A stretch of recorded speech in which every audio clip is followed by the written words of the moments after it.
नमस्कार मंडळी, अंजली स्वयंपाकघरात तुमच्या सर्वांचे स्वागत आहे। आजचा आपला बेत आहे झणझणीत मटणाचा रस्सा। बघा तरी किती छान आल्या। चला हा कसा बनवला ते मी दावते तुम्हाला। सुरुवात करूया। अर्धा किलो मटण, त्याला 1 चमचा हळद, 1 चमचा घाटी मसाला आणि 1 चमचा मीठ। चांगलं मटणाला लावून मॅरिनेट करून 15 मिनिटं आपण ठेवणार आहोत।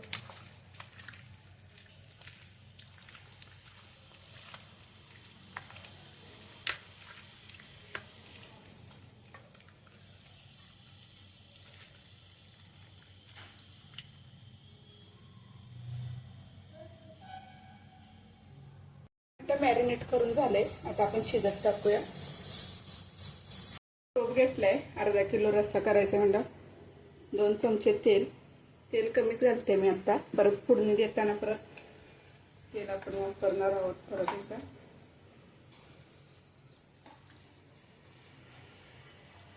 गॅस मिडियम ठेवायचा।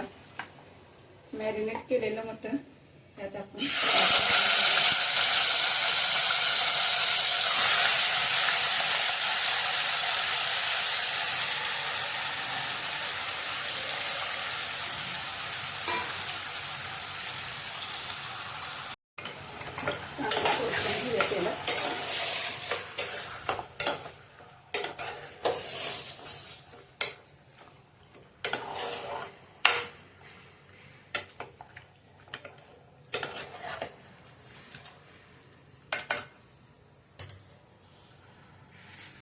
तेलात आपण परतून घेतले। म्हणजे आता एक ताट झाकायचं,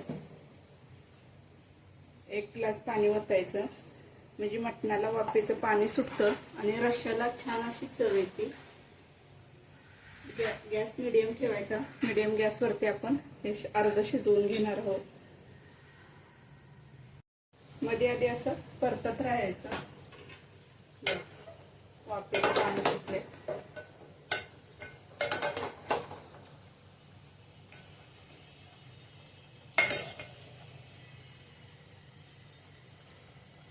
परत झाकण ठेवून शिजून द्यायचं। काढूया।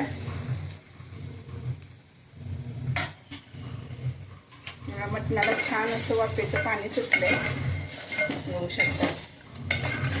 मिक्स करून घ्यायचं आणि आपण ताटावरती जे पाणी ठेवलं होतं ते ह्यात ओतून द्यायचं।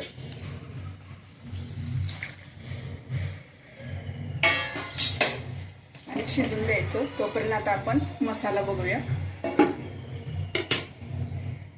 रश्श्यासाठी लागणारा मसाला बघूया। 2 कांदे घेतलेत लसणाचे सोलून, अर्धी वाटी खोबरं घेतलंय, 3 कांदे घेतलेत, धने जिरे 1 चमचा, कोथिंबीर हे सर्व आपण भाजून घेतलेलं आहे। आता याचा बारीक मसाला करून घेऊया। लसूण, खोबरे, कांदा, धने जिरे,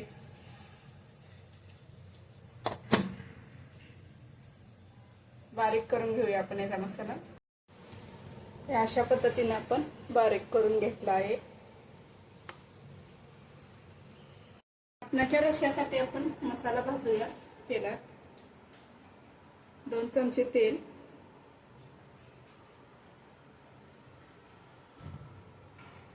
आपण मसाला केलेला तेल टाकूया।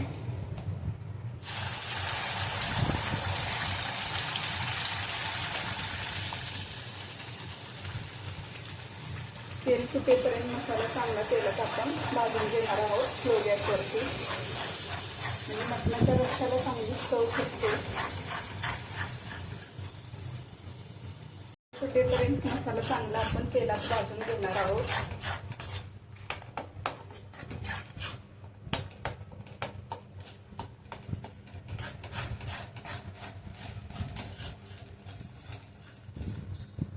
चांगला तेलात भाजला गेलाय, तेल सुटायला लागले बघा। आता यात आपण 1 चमचा घाटी मसाला टाकूया। मॅरिनेट करताना आपण मटण 1 चमचा टाकला होता, आता 1 चमचा टाकूया, म्हणजे एकूण 2 चमचे आपण वापरले मोठे। 1 चमचा मीठ आणि 1 चमचा मटन मसाला.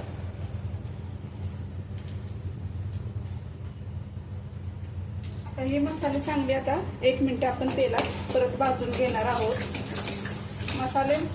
मसाल्यात चांगले मिक्स झाले म्हणजे मटणाच्या रश्श्याला चांगली चव येते.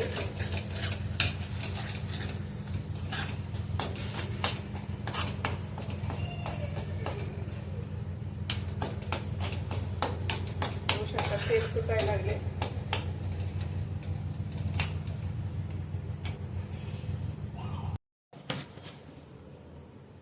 मसाला आपला चांगला तेलात भाजून करून झालाय. आता हे जे आपण मटणाच्या रश्श्याला फोडणी देऊ.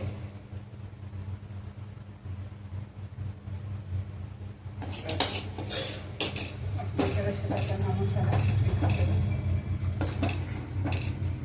या कढईमध्ये थोडंसं गरम पाणी करून घेतलंय. ते वरतून एकत्र करून त्यात वरतून देऊया.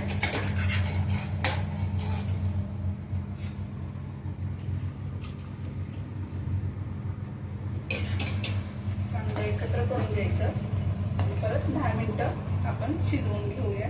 मटण शिजलं गेले, एक उकळी आली म्हणजे तयार झाला आपला मटणाचा रस्सा. झणझणीत आपला मटणाचा रस्सा बघा तयार आहे. तरी बघा किती छान आले, बघू शकता. आता ह्यात आपण कोथिंबीर थोडी टाकून घेऊया आणि एका डिश मध्ये काढून घ्यायचं. झणझणीत मटणाचा रस्सा आपला तयार आहे. रेसिपी कशी वाटली ते नक्की सांगा. लाईक करा, शेअर करा, सबस्क्राईब करा. आवडलं असेल तर एक कमेंट करा.